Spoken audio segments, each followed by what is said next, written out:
Previous class में हम लोगों ने free response of RC circuit देखा था। अब हम लोग इस क्लास पे free response of RL circuit देखेंगे। जब आरसी सर्किट मैंने देखा था फ्री रिस्पॉन्स के लिए, तो उस टाइम पे हमारा जो वोल्टेज ऑफ कैपेसिटर आया था वो आया था V naught at power minus T बटा आर सी, जहाँ पे time constant is R C. और उसके बाद हमने फिर कैपेसिटर के अक्रॉस करंट फाइंड आउट किया था which is minus V not divided by R at power minus T बटा tau. Tau is time constant which is R C. तो अब हम लोग आरएल सर्किट के लिए हम लोग फाइंड आउट करके देखते हैं कि आरएल सर्किट के लिए हमारा स्टेट वेरिएबल क्या हो जाएगा। State variable is current for in RL circuit. तो आरएल सर्किट हम लोग लेते हैं। आरएल सर्किट हमने ड्रॉ कर लिया। अभी हम लोग फ्री रिस्पॉन्स के बारे में बात कर रहे हैं। जब हमारा फ्री रिस्पॉन्स हो जाएगा तो हम लोग फिर फोर्स रिस्पॉन्स के बारे में डिस्कस करेंगे। तो फ्री रिस्पॉन्स में ये हमने एक आर एंड 1 एल इंडक्टर हमने बना लिया सर्किट को। अब हम लोग इस पे ड्राइव करके देखेंगे किस तरीके से हो रहा है। अब हमने यहाँ एज्यूम कर लिया कि करंट फ्लो हो रहा है जो आई करंट है। तो आई करंट का डायरेक्शन हमने क्लॉकवाइज यूज़ कर लिया। तो क्लॉकवाइज जब जाएगा तो यहाँ पे करंट रेजिस्टेंस के अक्रॉस वोल्टेज का डायरेक्शन क्या हो जाएगा, plus minus. Similarly here current is flows, then inductor is upper side is starting point is plus and this side is negative. अब हम लोग इस पे इक्वेशन लिखते हैं। इसका स्टेट वेरिएबल यहाँ पे क्या हो जाएगा, state variable is current. State variable is equal to current. तो यहाँ पे भी हम लोग बोल सकते हैं कि इनिशियल कंडीशन में इंडक्टर के पास पहले से करंट अवेलेबल है क्योंकि फ्री रिस्पॉन्स है। अगर कुछ भी एनर्जी सोर्स प्रेजेंट नहीं होगा तो करंट नहीं फ्लो हो सकता।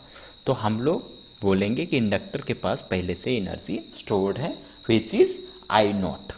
तो अब हम लोग यहाँ पे इस लूप पे एक केवीएल अप्लाई कर देते हैं। तो इसके across voltage across resistance V R. Similarly voltage across inductor is V L. Then starting point अगर पॉजिटिव यूज करते हैं plus V R plus V L equal to 0। अब हम लोग फिर से देखते हैं फाइंड आउट करने के लिए। तो वी आर को हम लोग क्या लिख सकते हैं करंट के फॉर्म में, I R, I current flow हो रहा है। और वी एल को हम लोग क्या लिख सकते हैं, L D I by D T. Both current will be same, so we write it like that. Then D I by D T, अब हमें आई फाइंड आउट करना है तो लिख सकते हैं D I by D T equal to is plus I R by L equal to 0। Similarly I find out करना है तो हम लोग क्या करेंगे, D I by D T equal to minus of I R L. अब R divided by L जो है कांस्टेंट है, तो हम लोग इसे आई को यहाँ रख लेंगे इंटीग्रेट करने के लिए, and then R by L D T. अब हम लोग क्या करेंगे, इंटीग्रेट बोथ साइड। एक हमने आरसी का डेरिवेशन देखा है, सिमिलरली इसके लिए भी वैसा ही होगा। तो यहाँ पे integrate both side.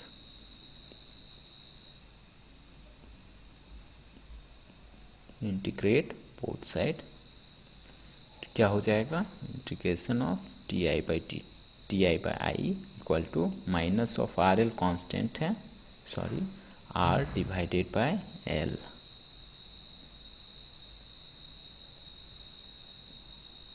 Are L integration of D T, so that we write it D I by I is L N I equal to minus of r by l into t plus any constant, so that we write it at I, small I को capital I same है, small I में represent करो या capital I में represent करो, equal to minus of r by l into t into some constant, capacitor के across constant कर दिए।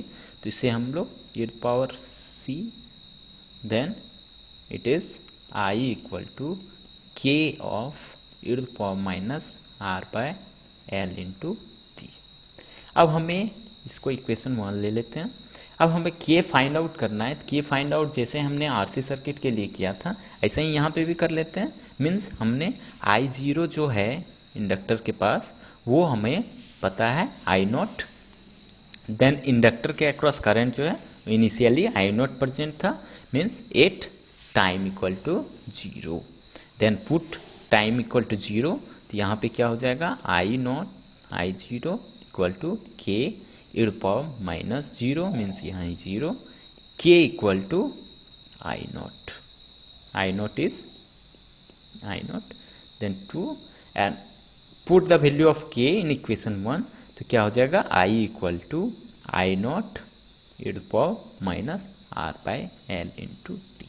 तो हमें इक्वेशन देख के मुझे ये समझ में आ रहा है कि अगर आरसी सर्किट है तो इक्वेशन सेम होता है, बस करंट की जगह में स्टेट वेरिएबल वोल्टेज हो जाता है।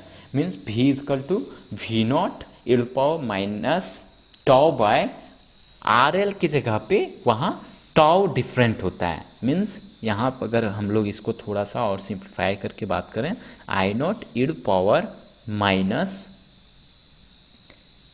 T divided by tau, tau के फॉर्म में अगर लिखते हैं तो यहाँ पे टाउ इक्वल टू क्या हो जाएगा टाइम कांस्टेंट। टाइम कांस्टेंट कितना हो जाएगा, बोथ आर सेम। अगर आरसी सर्किट के लिए बात करें तो v equal to V naught e to power minus T बटा tau. Here time tau equal to time constant and time constant is time constant यहाँ पे कितना हो जाएगा L divided by R। For capacitor RC circuit time constant is RC। तो हमने ये find out कर लिया पहले state variable which is I in case of RL circuit. तो अब हम लोग यहाँ पे फिर से हम लोग फाइंड आउट करते हैं वोल्टेज अक्रॉस इंडक्टर। तो वोल्टेज अक्रॉस इंडक्टर VL हमें फाइंड आउट करना है। तो VL इक्वल टू क्या होता है DI by dt, L DI by dt। Then put the value of current in equation in this equation, then di naught e to power minus t divided by tau divided by dt which is L is there, L हो गया into I naught constant minus sign divide by tau into e to power minus t divide by tau। तो tau का value यहाँ पे रख देते हैं हम लोग, क्या है L by R। Then L cancel out, so this equation is minus I naught R e to power minus t divided by tau. This is equation for VL. अब हमने वोल्टेज अक्रॉस इंडक्टर भी find out कर लिया, current across inductor भी find out कर लिया। Similarly अगर हम लोग voltage across resistance find out करना चाहें तो वोल्टेज अक्रॉस रेजिस्टेंस के लिए हम लोग को ये इक्वेशन का यूज़ करना होगा, VR plus VL equal to zero. VL हमने फाइंड आउट कर लिया है, तो VR क्या फाइंड आउट हो जाएगा VR plus VL equal to zero. Then VR equal to minus of VL and then VR equal to I naught R e to power minus t divided by tau। ठीक है, अब हम लोग सारा responses output के हमने find out कर लिया है अभी। तो हम लोग एक बार देखते हैं, अब इसी में आगे भी हम लोग देख लेते हैं। पावर का इक्वेशन अगर हमने फाइंड आउट करना है तो पावर इक्वल टू क्या होता है आई स्क्वायर आर। आई पहले से हमें मालूम है I naught e to power minus T बटा R T divide by tau का whole square into R. Then power equal to I naught square और e to power minus T divided by 0.5 tau. Similarly energy अगर find out करना है, energy stored in inductor, then half Li square. Then we already find out the current available in the inductor, so half L I is I naught e to power minus t divide by tau whole square, so that equation will be half Li naught square e to the power minus t divided by 0.5 tau। तो अब हमने सारा equations हमने find out कर लिया है। अब हम लोग ग्राफ अगर प्लॉट करके देखें तो ग्राफ में क्या हो जाएगा, करंट का अगर ग्राफ देखें हम तो करंट का ग्राफ क्या हो जाएगा, current is I naught e to the power minus t divide by tau. Means current का अगर हम लोग फाइंड आउट करते हैं, ये एक्सपोनेंशियली डिकेइंग है। Current across inductor I naught से स्टार्ट हो रहा है और डिकेइंग है। तो हम लोग ड्रॉ कर दिया, this is I C current, I L current response. तो आई एल करेंट टाइम के साथ। अब हम लोग अगर इसी को फिर से वोल्टेज के लिए फाइंड आउट करेंगे तो वोल्टेज भी इसी तरह डिकेइंग होगा, लेकिन नेगेटिव साइन के साथ है तो नेगेटिव से डिकेइंग होगा। तो अब हम लोग क्या करते हैं, इस पे टाइम कांस्टेंट इसको थोड़ा सा रिफाइन कर लेते हैं कि समरी क्या हो गया। इस दोनों को डिस्कस करने के बाद समरी में क्या हो गया, हम अब लोग अभी केवल फ्री रिस्पॉन्स के बारे में बात कर रहे हैं। Free response, natural free response, natural free response. तो नेचुरल फ्री रिस्पॉन्स में क्या हमने डिस्कस किया अभी, RL circuit and RC circuit, RC circuit and second one is RL circuit. तो आरएल एंड आरसी सर्किट में हमने क्या देखा, time constant tau, tau RC circuit पे RC and here RL circuit पे L divided by R. Similarly time RC circuit के लिए अगर हम लोग जब यूज करते हैं तो उस टाइम पे हमारा स्टेट वेरिएबल क्या हो जाता है, voltage, then VC voltage across capacitor equal to V naught e power minus T divided by tau. Similarly, RL circuit state variable is I, and so IL same current, both IL and IRC is both are same, then I equal to I naught e to power minus t divided by tau। अगर same चीज हम फिर से बोले कि current across capacitor क्या है, minus V not divided by R e to power minus t divided by tau। Similarly here current voltage across inductor equal to minus of I naught r e to power minus t divided by tau। तो इस तरीके से हमने दो response हमने find out कर लिया। अब हम लोगों को टाइम कांस्टेंट फाइंड आउट करना है किसी भी सर्किट पे, तो हम लोग कैसे फाइंड आउट कर सकते हैं, उसके प्रॉब्लम्स को देखते हैं और हम लोग फाइंड आउट करते हैं। जब हम लोग टाइम कांस्टेंट फाइंड आउट करने बोलेंगे, अगर कोई आरसी सर्किट है तो उस टाइम पे हम लोग क्या करेंगे, R equivalent multiplied with capacitor जितनी वैल्यू है उसका सी इक्विवेलेंट मल्टीप्लाई करके ये टाइम कांस्टेंट देगा। Similarly for RL circuit we will used L equivalent and R equivalent, and L equivalent divided by R equivalent is time constant for RL circuit। तो हम लोग time constant पे कुछ questions करके देख। अब हम लोग इस क्वेश्चन में अगर हमें टाइम कांस्टेंट फाइंड आउट करना है, इस क्वेश्चन को देखने के बाद लग रहा है, तो हमें टाइम कांस्टेंट फाइंड आउट करने के लिए यहाँ पे एक कैपेसिटर है और बाकी रेजिस्टेंस है, means this is RC circuit. तो आरसी सर्किट के लिए मुझे पहले टाइम कांस्टेंट जो हमने पहले पढ़ा है, टाइम कांस्टेंट क्या होता है, R equivalent into C equivalent. तो हमारा सी इक्विवेलेंट तो सी सिंगल है, तो सी कितना हो जाएगा 3 microfarad, which is C is 3 microfarad. तो हमें सबसे पहले आर इक्विवेलेंट फाइंड आउट करना पड़ेगा।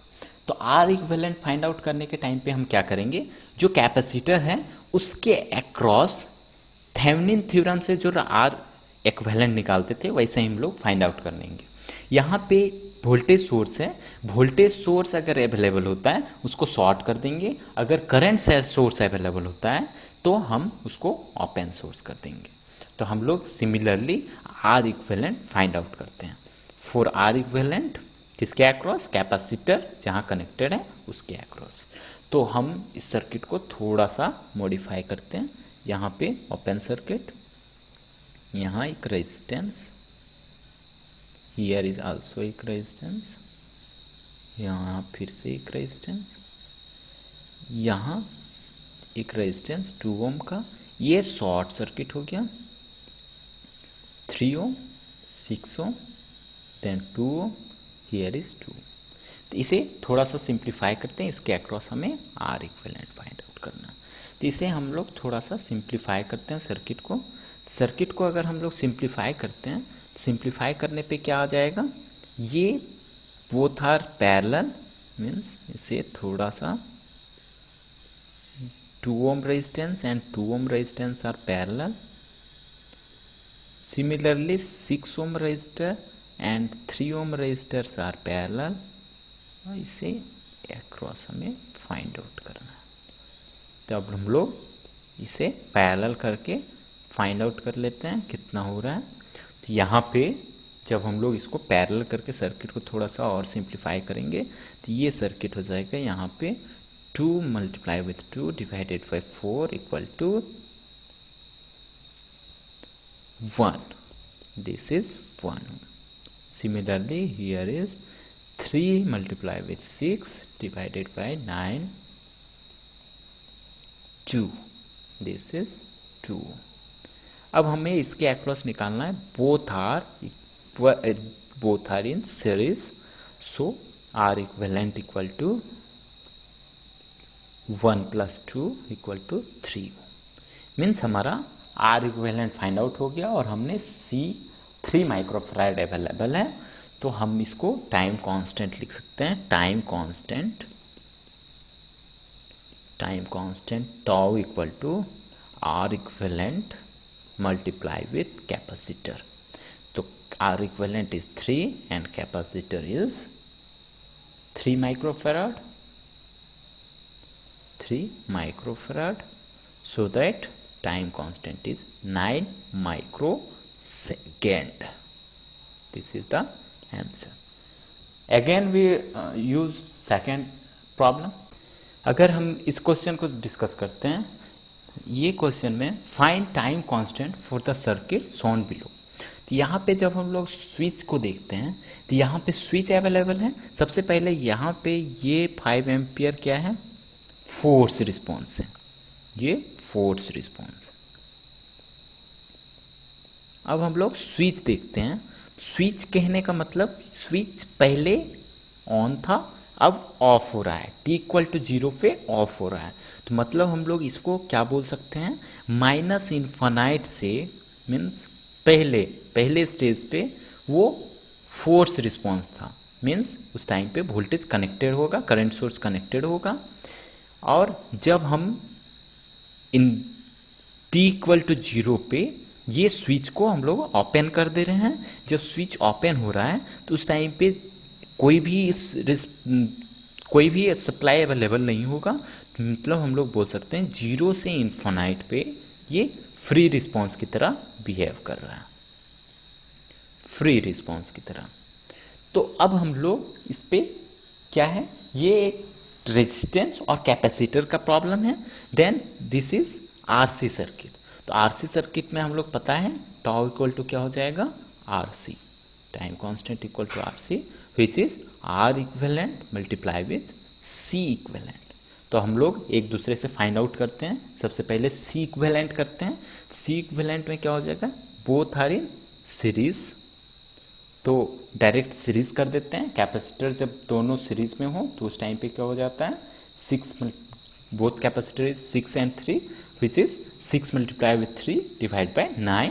तो उसको सॉल्व करके हम लोग सीरीज का पहले बना लेते हैं और ये पार्ट पूरा का पूरा डिस्कनेक्ट हो जाएगा क्योंकि हमें फाइंड आउट करना है एट t = 0 पे। तो t = 0 पे हम लोग फिगर बना लेते हैं। तो ये डायग्राम क्या हो जाएगा? इधर से रिस्पॉन्स चला गया, यहाँ पे एक resistance and 1 capacitor and here also 1 capacitor. Here is 6 microfarad, here is 3 microfarad, so here is 2 ohm and 1 ohm. अब capacitor, both capacitors are in series, so C equivalent equal to 3 multiply with 6 divided by 9 equal to 2 microfarad.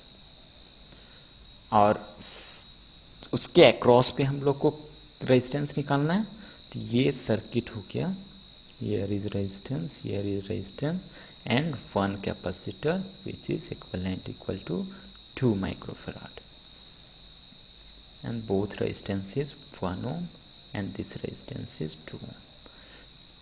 अब हमें R equivalent find out करना है, तो R equivalent के लिए क्या करते हैं, कैपेसिटर को ओपन सर्किट कर देते हैं और देखते हैं कि रेजिस्टेंस इक्विवेलेंट कितना अवेलेबल है।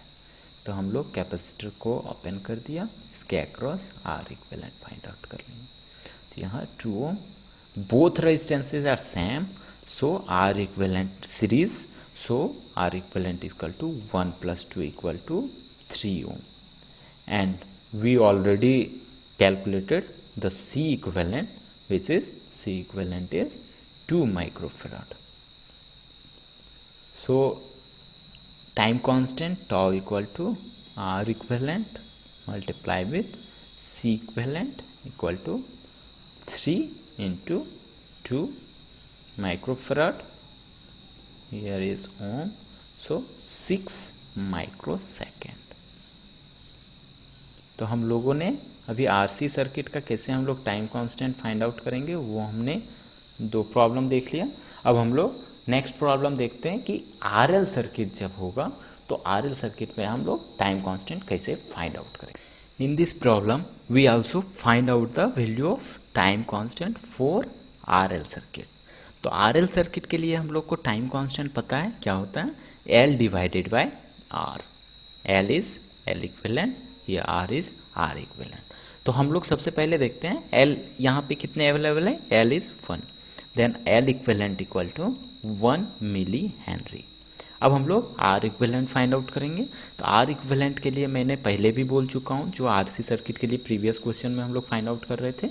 तो हम लोग इंडक्टर, अगर कैपेसिटर है तो कैपेसिटर के अक्रॉस फाइंड आउट करते हैं, इंडक्टर है तो इंडक्टर के अक्रॉस फाइंड आउट करेंगे। और अगर कोई वोल्टेज सोर्स है तो उसको शॉर्ट सर्किट, अगर कोई करंट सोर्स है उसको ओपन सर्किट। तो हम लोग यहाँ शॉर्ट सर्किट कर दिया, here is 6 ohm and here is this is open circuit, जिसे के अक्रॉस में हमें फाइंड आउट करना है, here is 2 ohm resistance, this is 6 ohm, 1 ohm and this is 2 ohm. अब इसे हम लोग सॉल्व करके आर इक्विवेलेंट फाइंड आउट कर लेंगे, क्योंकि बहुत सारा हमने फाइंड आउट किया है। तो यहाँ क्या हो जाएगा, both are series, then this circuit is goes to here 3 ohm and 6 ohm, and this circuit is goes to here, then it is 2 ohm, it is R equivalent, so it is 2 ohm, 6 ohm and this is 3 ohm. अब parallel हो गए, तीनों parallel में है, all are parallel, then R equivalent equal to 3 into 6 divided by, एक एक parallel कर लेते हैं, 6, हाँ sorry, it is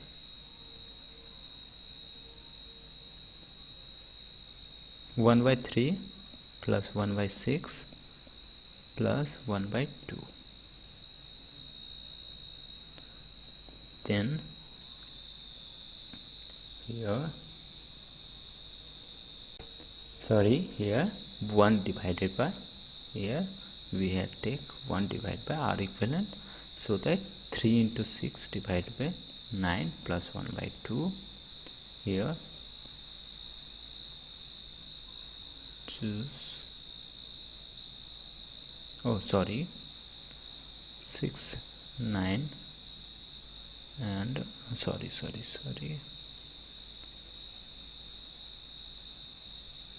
take here 1 by R equivalent, here take common is 6, 2 1 plus 3 that is R equivalent equal to 6 divided by 6 equal to 1 ohm.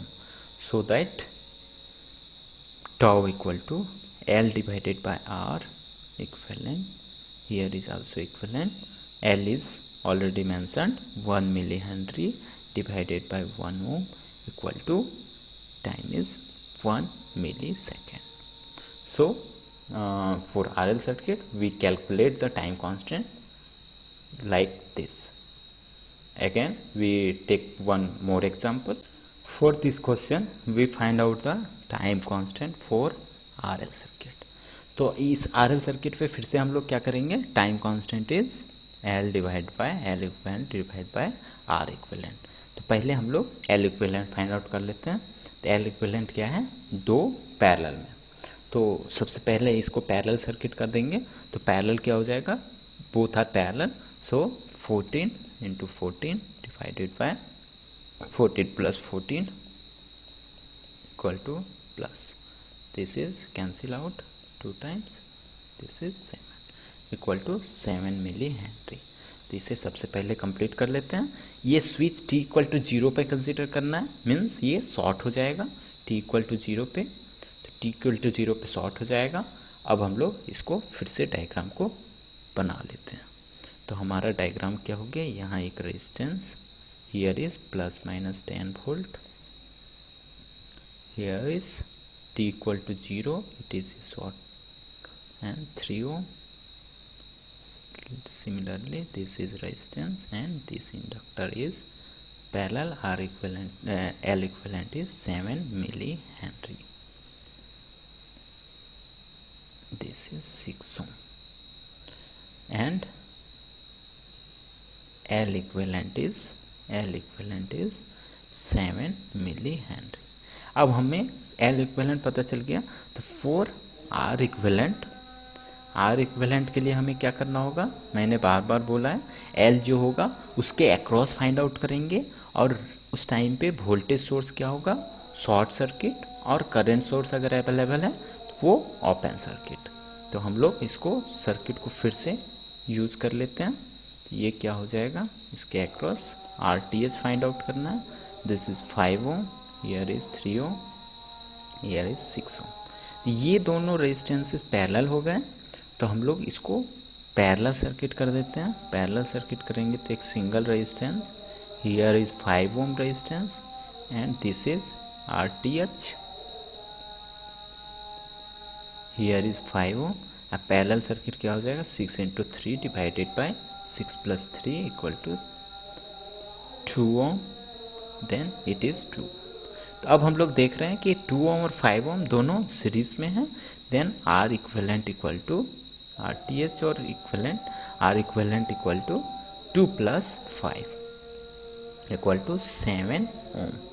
Then tau equal to L equivalent divided by R equivalent. L equivalent is, we already calculated, that is 7 millihenry, and after that 7 millihenry you put the value of L equivalent divided by 7 ohm is time equal to 1 millisecond. Again we go to the second question. In this question we also find out the value of time constant. तो इस type का system में हम लोग देख रहे हैं कि यहाँ पे RL सर्किट है. तो RL सर्किट में एक इंडक्टर यहाँ है, दूसरा इंडक्टर यहाँ है. तो हम लोग को पता नहीं चल रहा है कि ये सीरीज में है, पैरेलल में, किस टाइप के हैं. तो यहाँ पे 2 स्टेट वेरिएबल हो गया, 2 state variable, and we don't know it is, अगर ये पैरेलल सीरीज होके एक स्टेट वेरिएबल पे कन्वर्ट हो जाता तो हम लोग यूज़ कर सकते थे.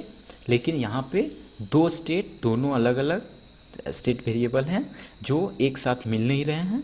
तो हम लोग इस प्रॉब्लम को, ये प्रॉब्लम हो गया ऑर्डर 2 सिस्टम. Order 2 system.